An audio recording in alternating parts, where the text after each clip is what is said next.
I want to tell you a story, a very old story this morning. You could even call it a Mother's Day story, but it's got a unique slant for the special day. You'll have to wait to see how it ties in.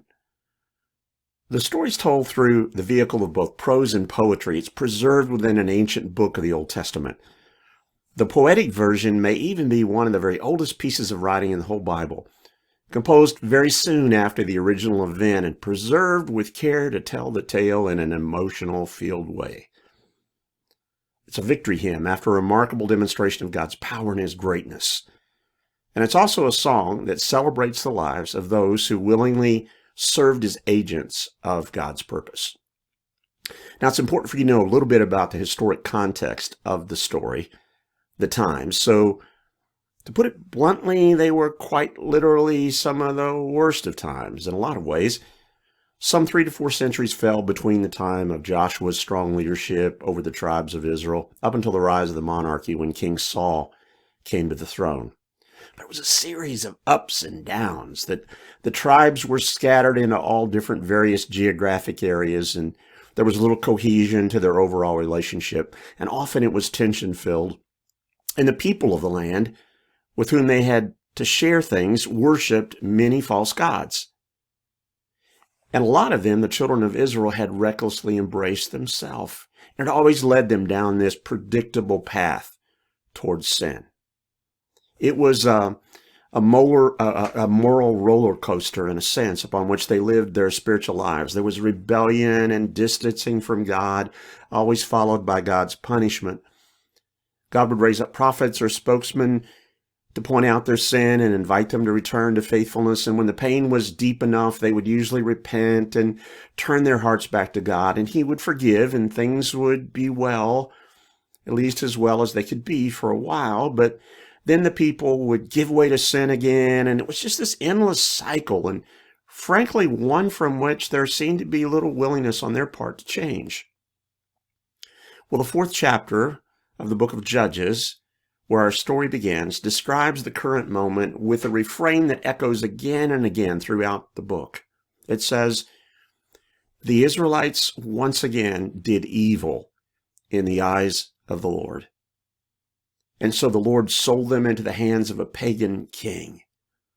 And the pattern continued and continued.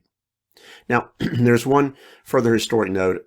After Joshua's death, the leadership of this loose confederation of tribes fell to what were known as judges, tribal chiefs.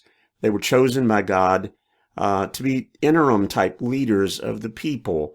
And in some ways, they were almost a group of superheroes. When you read their stories, they're a little bit like this picture seems to capture him. They come in to save the day. The history book from which we draw our selected story today tells us there were at least 12 of these judges who ruled and guided in some way. Some were good, some not so good, and the endless cycle continued. Now, the central human character in our text for today is a woman named Deborah. Now, her name meant a bee, and her life, as you'll quickly discover, surely lived up to that busy descriptor, because she had a resume that was stunning, filled with all sorts of things that she did in life. Deborah was the wife of a man named Lipidoth, about whom we know next to nothing except that his name meant torches or flashes. But it was his busy wife whose life showed up with a greater brightness than his. Well, let me fill out some of Deborah's resume. She was a prophetess. She had a gift for being able to hear and discern the voice of God to share with the people. Now, there were other women, though few in number, who also filled the prophetic role in the Old Testament and even some in the New Testament, but her place among this number is still worth note. But Deborah was also a judge, as we've already mentioned. She was one of the identified leaders who helped guide the whole tribal association of Israel. And she, as far as we know, was the only woman to hold such a role. Judges were people held to a high regard, leaders before whom the people would come to have their disputes settled, as well as to hear a word from God. Deborah held court under a palm tree, a tree that quickly came to bear her name, and it was in the hill country, not inside any one of the cities, but in a more in-between place, accessible to people who would come to her from all kinds of directions for her guidance. And it's notable that the people were not going to the Israelite priest for guidance. The religious leaders of that day had often become as tainted as the surrounding culture. But there was something about Deborah that set her apart and drew people to her. We said that to be a prophetess as a woman was not completely rare, but there are no other women who were judges, and only one man who was both a prophet and a judge, a man named Samuel. So Deborah's resume is impressive. And as we'll quickly see, it became filled with even further titles and accomplishments. The king of Canaan, to whom God had sold out these rebellious Israelites, was named Jabin. And he ruled from a palace that was set up in Hazor. It was a city in the northern hill country. And the commander of his army was named Sisera. He was a fierce soul who commanded a well-equipped army of thousands. In fact, it says he had 900 iron chariots that were the tanks of the day. They were a part of his state-of-the-art arsenal. And Sisera made it one of his military goals to cruelly oppress the Israelites. And he had been doing that for 20 long years. There was no place that was safe for the Israelites. The main roads that they traveled were abandoned. Villages were unfortified. They didn't have a shield or a spear counted among their weapons, the story says. They were easy prey, and so they had to make their way by winding back roads off the beaten paths, hoping they wouldn't encounter any troops that would torment or capture them. It was a pitiful time for the people. 2 long decades of oppression. And so the people came to Deborah, and the poem version of the story puts it this way. They cried out, wake up, Deborah, take captive your Israelites. They're trying to get her attention. Hear our desperate pleas for relief. Go to God and ask him to answer our cries.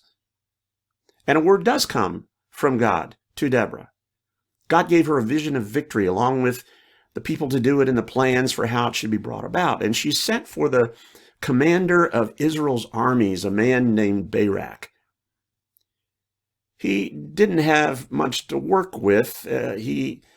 Remember, he was going up against these iron chariots, and it was versus Israelites who didn't even have the rudimentary short shields or spears. But this was the word of the Lord.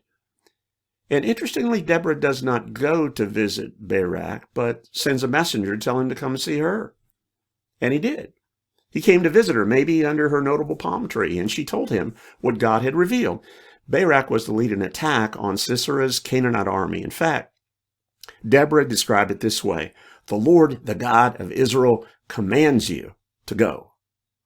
The promise of God was that he would lure Sisera into some kind of a trap where God would hand them over to the Israelites. Sisera with all that mighty army and fierce iron chariots versus Barak and his poorly equipped army, but God was going to use a river and his might to win the victory. And so, maybe not surprisingly, Barak balks a bit at the command. He doesn't say he won't go, but he does add a remarkable condition. He says to Deborah, if you go with me, I will go. But if you don't go with me, I won't go. This mighty commander makes a condition for his courage, the company of this remarkable woman, prophet, and judge of Israel. There is an amazing picture painted here of a man's fear and a woman's courage. Deborah could do an amazing job leading under a palm tree, but to follow him into battle, that was something more.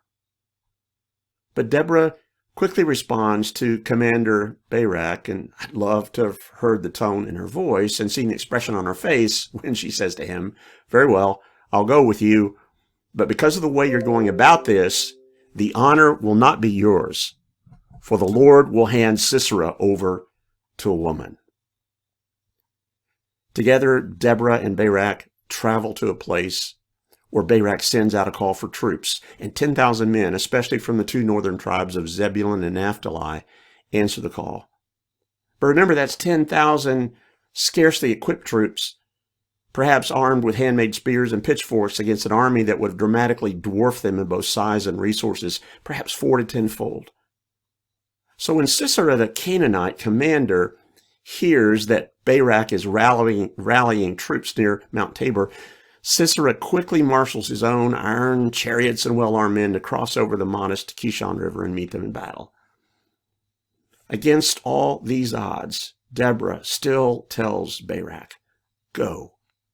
This day the Lord has given Sisera into your hands," and then further reassures them that the Lord has gone ahead of you. The real commander in this conflict was going to be God himself. Well, Barak and his poorly equipped men made their way out, but it was with God, the commander of all the universe, who went before him. The Song of Deborah puts it this way: "From the heavens the stars fought, from the courses they fought against Sisera. The river Kishon swept them away, the age-old river, the river Kishon. March on, my soul, be strong." And suddenly and divinely, a flood-swollen river causes the iron chariots of the Canaanite army to be bogged down in the mud, and the hoofs of the horses weighed down in the muck, and Barak's army struck terror and defeat into all of those enemies, and not a single Canaanite soldier survived in the battle. Sisera, seeing the army was being defeated, got off his mount and fled on foot to a tent of someone he thought was an ally, the tent of a man named Heber, a descendant of the tribe from whom Moses had long ago taken a wife. Sisera was not met by Heber, though, but by his wife Jael, the second woman to step on the stage in the story. "Come, Lord, come right in," she says to this fleeing commander. And then these amazing words: "Don't be afraid."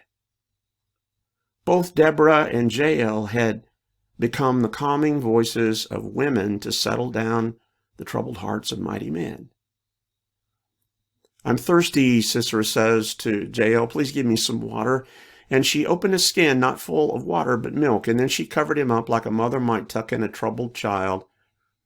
And Sisera, before falling off to sleep, says to Jael, "Stand guard at the doorway of the tent for me. If someone comes by and asks, 'Is anyone here?' say no." But as soon as Sisera is fast asleep, Jael picks up a long tent peg and a hammer and quietly approaches the sleeping commander, and with a mighty blow she drives the tent stake through Sisera's temple and all the way down into the ground beneath him. Whoa, fierce ending to a mighty foe.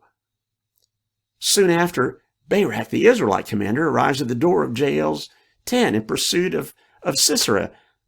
"Come," Jael says, "I'll show you the man you're looking for."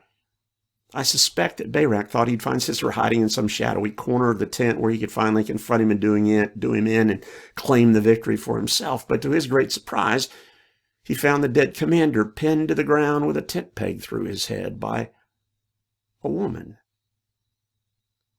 Now, Deborah's prophecy had been fulfilled. The battle had been won, but the honor and the blessing of taking out the enemy commander had fallen to a woman, or as the beautiful poem puts it, most blessed of women, Jael. He asked for water, and she gave him milk, but her hand reached for a tent peg and a workman's hammer, and Sisera lay dead at her feet. Okay, you've hung on with me. You surely got to be saying to yourself, how in the world could this gory tale have anything to say to us in terms of a Mother's Day celebration?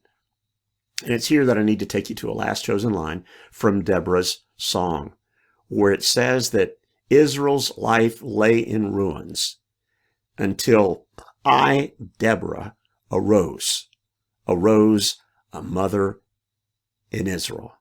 That's Judges 5, verse 7.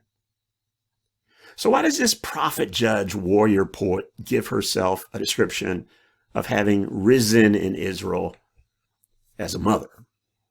Well, in the minutes that remain, I'd like to point out some remarkable traits of Deborah that can well be ascribed to many that would gratefully give the title mother. First, I'm reminded from her story how Deborah and how most mothers are supreme multitaskers.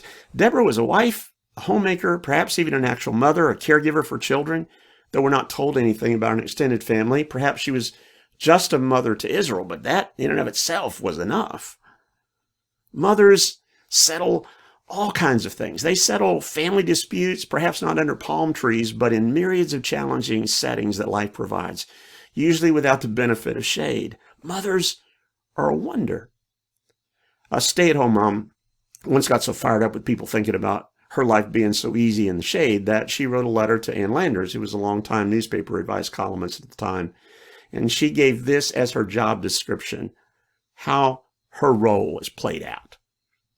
She said, "I am a wife, friend, confidant, personal advisor, lover, referee, peacemaker, housekeeper, laundress, chauffeur, interior decorator, gardener, painter, wallpaperer, dog groomer, veterinarian, manicurist, barber, seamstress, appointment manager, financial planner, bookkeeper, money manager, personal secretary, teacher, disciplinarian, entertainer, psychoanalyst, nurse, diagnostician, public relations expert, dietitian and nutritionist, baker, chef, fashion coordinator." Well, the letter went on. She says she writes letter for both sides of her family. I'm also, she says, a travel agent, speech therapist, plumber, and an automobile maintenance and repair expert. She added that during the course of the day, I'm supposed to be cheerful and to look radiant. I could read you more, but you get the overwhelming description of what this writer was trying to say, at least what all mothers would have to say. They do so much. And this is just the job description for a mother, a woman who doesn't also successfully work outside the home. Somebody has said it's not easy being a mother. If it were, fathers would do it. I'll say it again. Mothers are a wonder. When you have a complicated, impossible, multifaceted job to do, call a mom. And in the middle of this discussion about multitasking mothers, I need to say something to us guys. Now, the women that are listening can stay on the line, but this is especially for the guys. I suspect the women will appreciate what I have to say too, though. This past week, not one but two articles appeared in national newspapers about the challenges that women are especially experiencing during this whole coronavirus sheltering in place. One article in the New York Times was titled, "Nearly half of men say they do most of the homeschooling." 3% of women agree. And the other in the Washington Post was titled, "A Working Woman's Quarantine Experience." I'll spare you all the deep details, but a few notable points are worth pointing out to us men. The Times reports that homeschooling is being handled disproportionately by women, though fathers don't necessarily agree. Nearly half of those dads who have children under 12 report spending more time on it than their spouse, but just 3% of the women say their spouse is doing more work.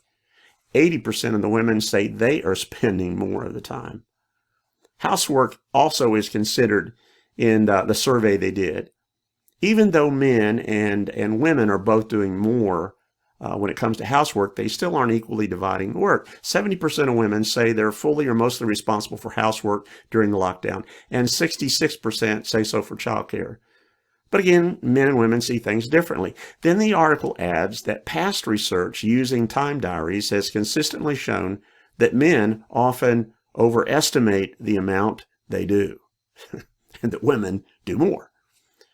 The article, after a lot more statistics, moved to this challenging conclusion. It says one reason women are doing more unpaid labor during lockdown is simple. They always do. Though men in recent years have increased the time they spend on domestic duties, it says, particularly childcare, many people still believe they are primarily a woman's responsibility.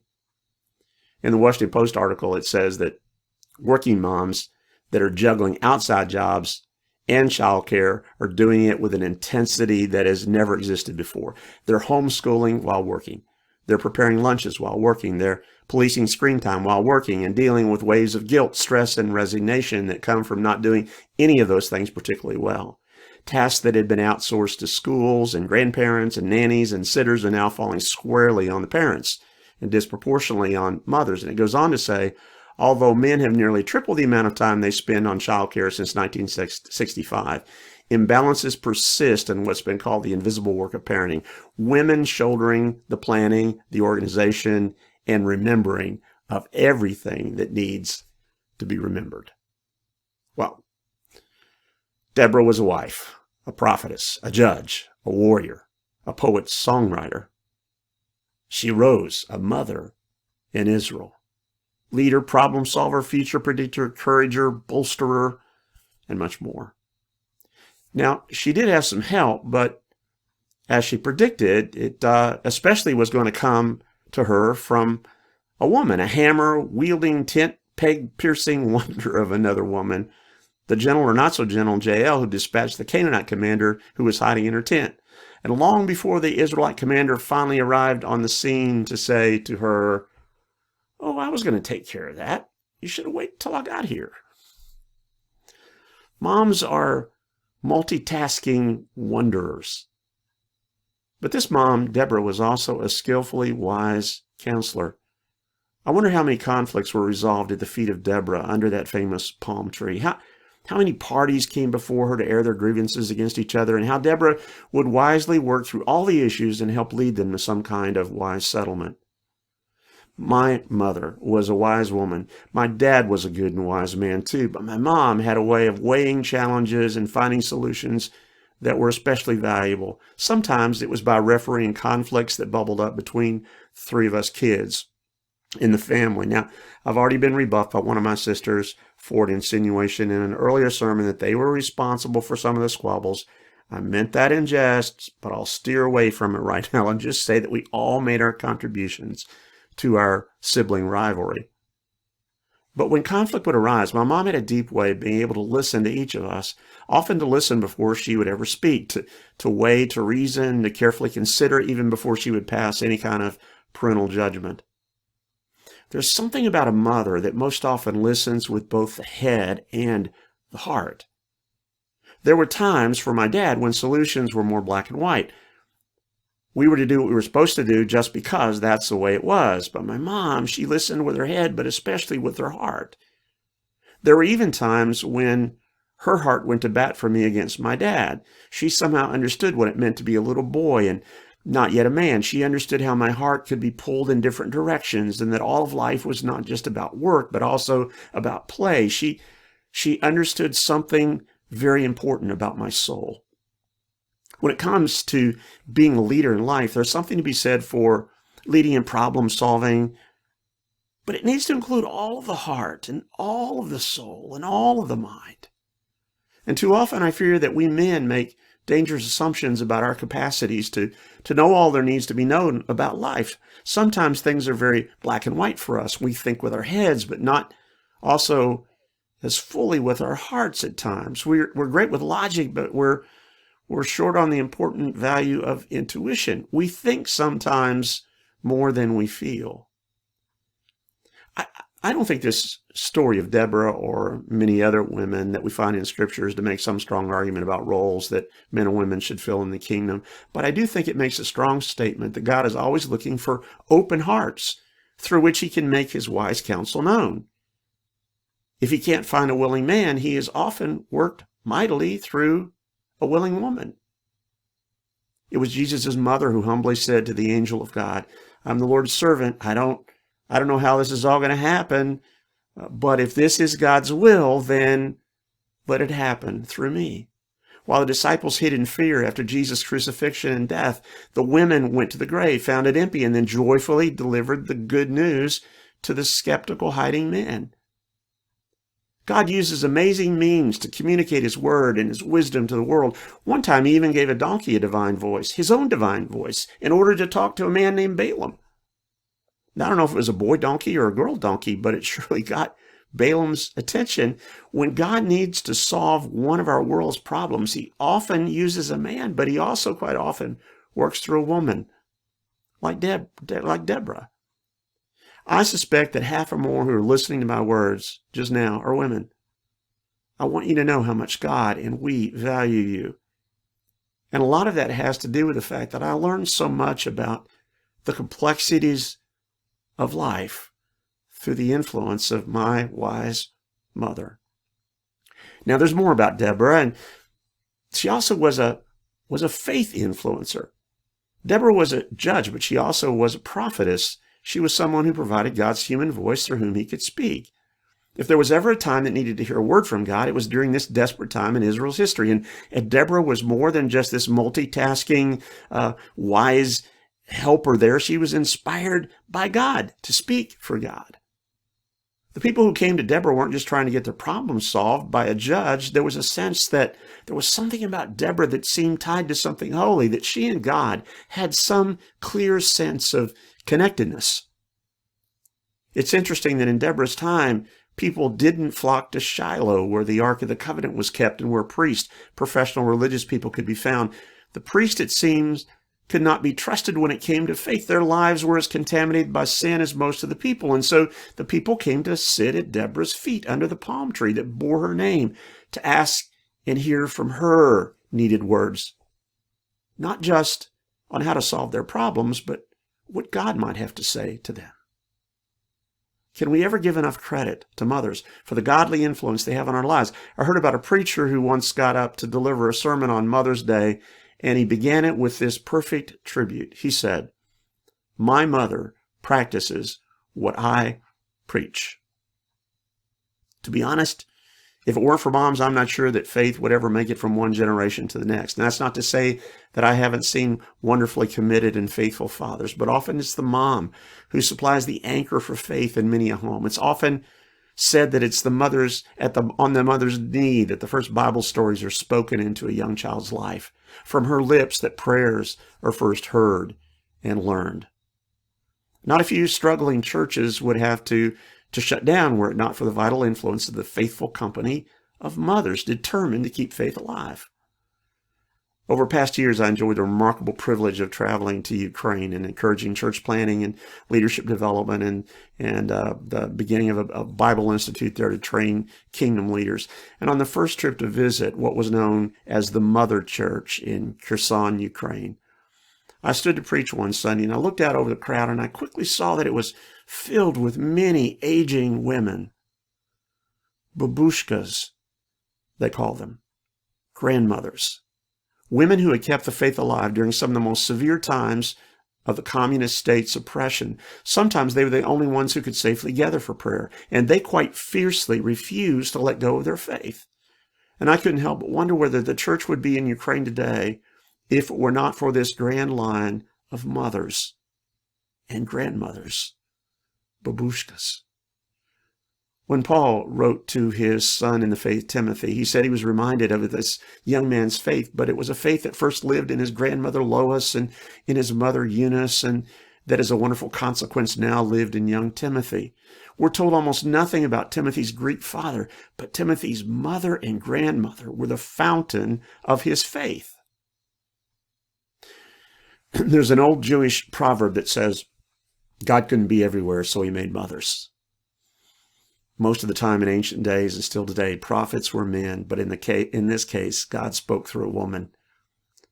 Sometimes for God, it's not so much about gender as it is the openness of the heart.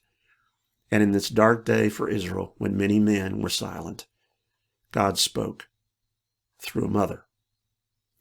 Israel was brought back to God through the influence of this godly woman, this mother, whose heart stayed connected to God when the rest of the world was fully disconnecting from him.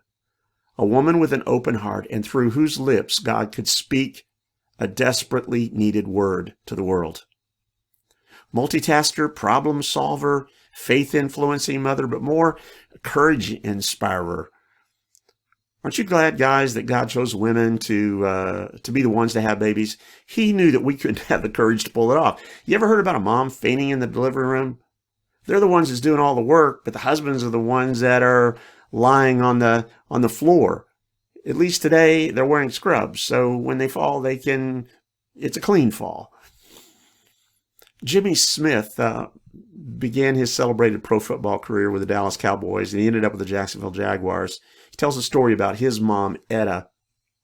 First time he caught a touchdown pass, Jimmy said he was 11 years old, and he did it on about 10 yard. He did it after about a 10-yard wide out. He caught the ball, and then he began streaking for the end zone, which is a long ways down the field. And he said that as he was running, though, he saw a blur going by him, and he glanced over to see his mama, Etta, who had come down from the stands and had caught up with him on the 50-yard line and outran him to the end zone, shouting all the way, "Run, baby, run!" Only a mother.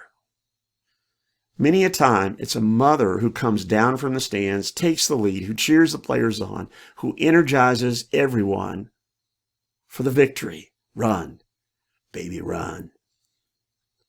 I'm struck by how all the men of our ancient story were paralyzed by the circumstances, and how this woman, this mother, steps in to give them this much needed courage.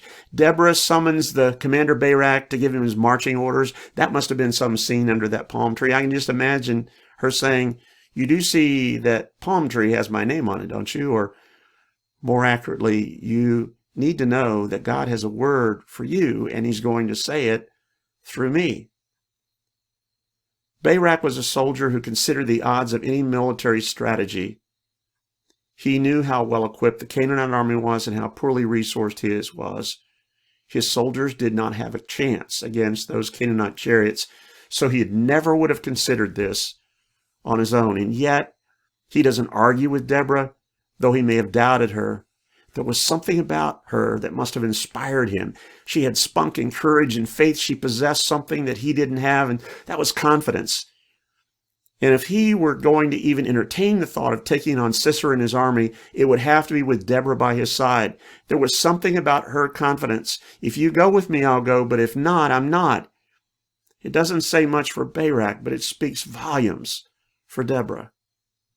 There's a cartoon that shows a little kid, freckle-faced, in the hallway, his pajamas unstrapped, his diaper is bagging, and he's got a teddy bear dangling from his hand, and he's standing in front of his mom's bedroom, which is shut, the door, and the door hangs this sign: "Closed for business.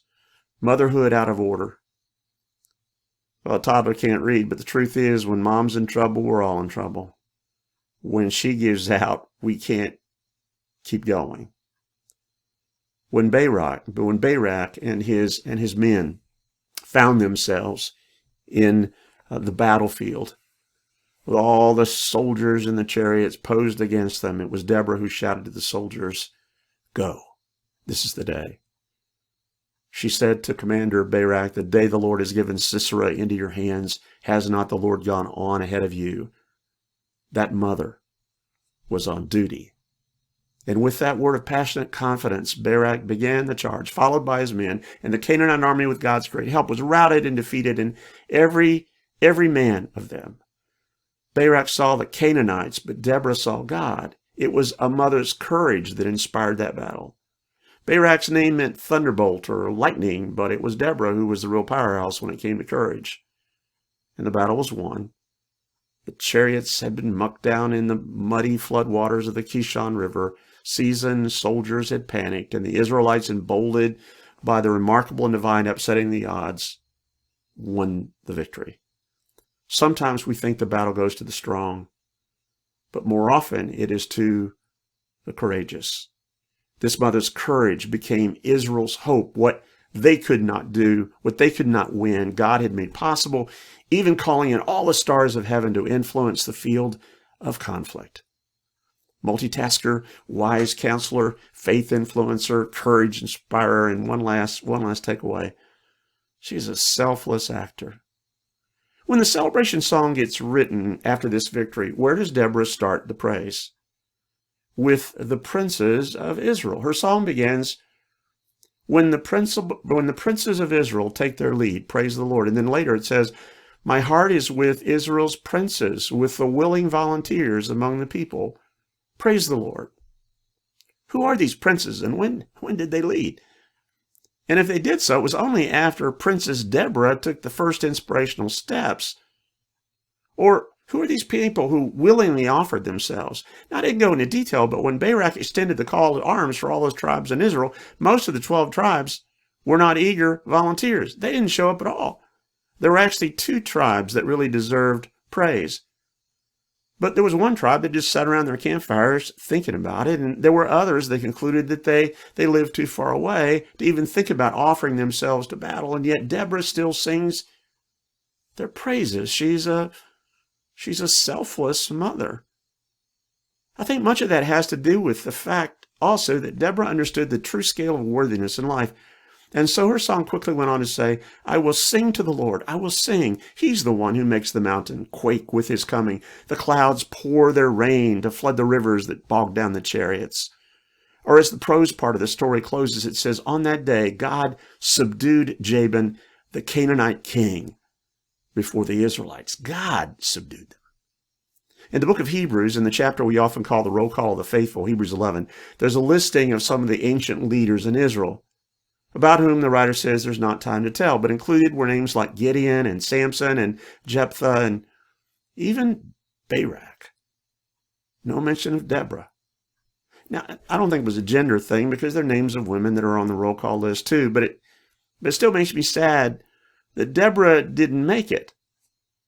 One thought that came into my mind, though, was, well, it was a man who was making up the list, but then I remembered mothers often don't make the list. And they don't seem to care as much about it as men do. Someone suggested that when Barak finished mopping the Canaanite army up and finally turned to pursuing the fleeing commander Sisera, that he surely must have hoped that he would be able to kill him too, that he would have gotten the credit for the win. But when Jael had come inside the tent and she showed Sisera his head nailed to the floor, I wonder if perhaps Barak hadn't said, well, I'll pass the road around to what you did for us. Yeah, like that happened. Deborah had warned Barak that the honor would not be his. But why did it have to go to a woman? As she had also said, a little bit of divine justice, perhaps. Now, Jael does get a shout out in Deborah's song as the most blessed of women.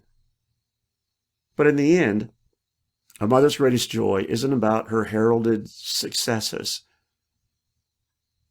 Though, if you have a mother who's still living, I would strongly encourage you to say Happy Mother's Day to them in some meaningful way before the sun sets today. But moms have somehow always been content with sitting in the shadows, standing in the background. There is something supremely selfless about a mother. When I was young, if there was one serving of anything left at the table, my mom would always give it to somebody else in the family before her, especially if it was one of us kids. And in fact, I'm not sure, but there were times when she feigned not really being hungry at all, just so that we could be full. When Deborah wrote her song of praise, she even made it a duet. She invited Barak to have some parts to sing with her. Barak, this man who wouldn't march to war unless Deborah went with him, but she still made room for his voice, for his honor, for his place, even if it may have been less notable than hers. Isn't that like a mother? I wonder sometimes if all the world were led by mothers, if it might be a more peaceful place, less shoving and pulling and less demanding to be noticed and just more sweet contentment and peace. I love the way the Song of Deborah is followed by this postscript. It says, then the land had peace for 40 years. 20 years of trouble and turmoil until Deborah arose a mother in Israel. And then came 40 years, a whole generation of peace. The fierce hold of the Canaanites broken. Israel could travel once more on the main caravan routes to do their trading. The families could sleep safely in unwalled Israelite villages. There would be times, again, in the more distant future when Israel would return to doing evil in the eyes of the Lord, and the endless pattern would continue. And there would have to be more judges who would try to help right the ship of state. But for these 40 years to come, there was going to be peace in the land. And it was largely because of a mother named Deborah. Today, and for many days, it's worth celebrating a mother's rise to fame. Both for us to praise this ancient mother and the many who are or have been a part of our lives today. You deserve all the praise we can give.